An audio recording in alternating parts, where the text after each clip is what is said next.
So friends आपण मैंने जानी पार्थिबे थंबनेल देखि मु आज को टॉपिक ऊपर वीडियो बनाया चाहूँगी। तो आपण मैंने समस्त तो मोबाइल निहाती यूज करथिबे किंतु आपण मानकु जणा नथिबे कि मोबाइल रो डिस्प्ले जो आसुची ता भितरे को जिंस सब रही। तो चलंतु ए वीडियो रे आमे देखिबा कि मोबाइल डिस्प्ले भितरे कौन कौन सब अछि, मोबाइल डिस्प्ले किमिति वर्क करछि। जदि ए वीडियो आपनको भल लागुची चैनल को सब्सक्राइब निहाती करिवे, लाइक शेयर निहाती करिवे। काहे कि ना जदि आपण लाइक शेयर न करिवे तो मते बहुत गिल्टी फील हो। सो फ्रेंड्स आपण देखि पारथुए कि मो पाखरे वर्तमान पई गोटे डिस्प्ले अछि जो कि डिस्प्ले खराब अच्छी किंतु आपन को देखिया पाई कि मु डिस्प्ले आपन को क्या भीतर कौन कौन अच्छी आनी।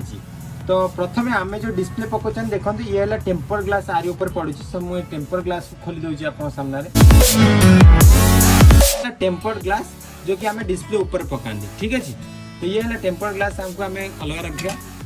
तो देखंतु ये हला डिस्प्ले पत्ता, देखंतु ये डिस्प्ले पत्ता, ये हला डिस्प्ले रो कनेक्टर जा कि बोर्ड रे एटा लागुची।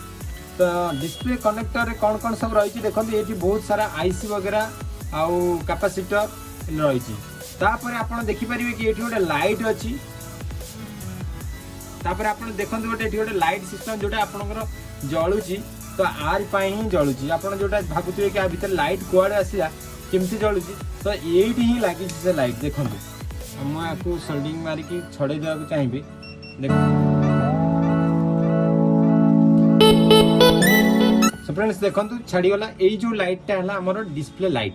तो ये डिस्प्ले लाइट फ्रेंड्स आपन को 20 वोल्ट एभव हेले जाय कि जळिवो। आपन जदि चाहिबा तो 3 वोल्ट 4 वोल्ट देबे ये जळिवोनी। 20 वोल्ट एभव जदि हला डीसी 20 वोल्ट एभव हेले जाय कि लाइट पे डिस्प्ले रे लाइट सिबो। बुझि पाले ना फ्रेंड्स। तो चलंतु आमे गोटी गोटी करी कि काढीबा ता भीतर कोन कोन अछि। प्रथमे देखंतु एठी गोटे स्टील रो जिंस दोछि, कारण एटा प्रोटेक्शन जदि न दबो डिस्प्ले टा आपण हाथुर जतले गळी पडुची तो भांगी जिवार संभावना थाए। आ डिस्प्ले फिटिंग कला बेले भी प्रॉब्लम होवार संभावना थाए। सेति पय एठी आमे ताको कोन कंपनी कवर करछि ना गोटे स्टील रो देछि। देखंतु एटा प्रथमे देखु जे आपण एठी देखंतु गोटे स्टील रो देछि। एटा हला स्टील रो, जदि एटा न दबो डिस्प्ले परफॉर्मेंस से बाय चांस गळी पडला कि लगेबारे बहुत प्रॉब्लम हो। सेति पय एटा देछि।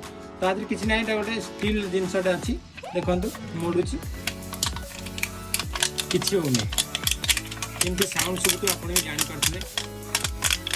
साउंड टा आपण जानि पारथु एटा स्टील टा, ठीक है। तापर फ्रेंड्स देखियो तापर कोन अछि। ता फ्रेंड्स गोटे धळार जिंस देछि। धळार जिंस दबा अर्थ जेतले स्वच्छ देखाबो डिस्प्ले आपनकर पूरा क्लियर भलो ओरिजिनल डिस्प्ले जदि थाए ना एई भला पूरा स्वच्छ बढ़िया जिंस ता भितरे देइ थाए धळार पूरा। जेतले धळा जिंस रहइबो ना आपनको क्लियर जिंस सब किछि देखा जाय। तापर देखिबा तापर देखंतु फ्रेंड्स गोटे एटा गोटे काच सिस्टम गोटे दिया अछि। काच गोटे काचटे दबार मीन्स है जो लाइट जो लगा है जो लाइट अच्छी चारि दिग को पूरा जीव। जदि आप काचटा न लगा जाए तो ये लाइटा जो आपन जो लाइटा बाहर ना पूरा चारिआडे खेलेबनी। से कौन कर कंपनी गोटे काच दौची। काच नुह प्लास्टिक रो काच जो ये भांगी जो देखो भांगीगला ठकठाक गला।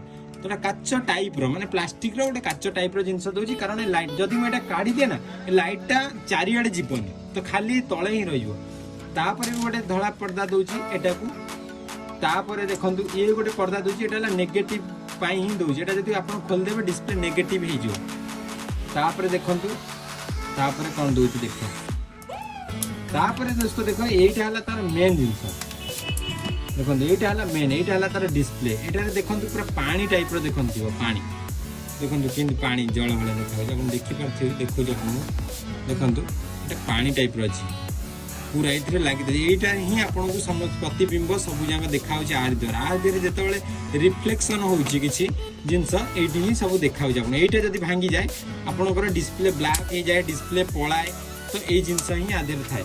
तो तापर देखंतु आपनकर एटा हला आ ऊपर पड़ी फिल्म पेपर। ता ऊपर दोस्त आसो ये हला टच। एटा हला टच देखंतु ये हला किन भांगीला आपनकर टच। तो आपण माने जानि पारथिबे एतर डिस्प्ले भितरे कोन कोन सब अछि। आई होप आपनको ये वीडियो बहुत पसंद आस्थिबो। जदि आपनको पसंद आस्ति चैनल को सब्सक्राइब नियति करिवे।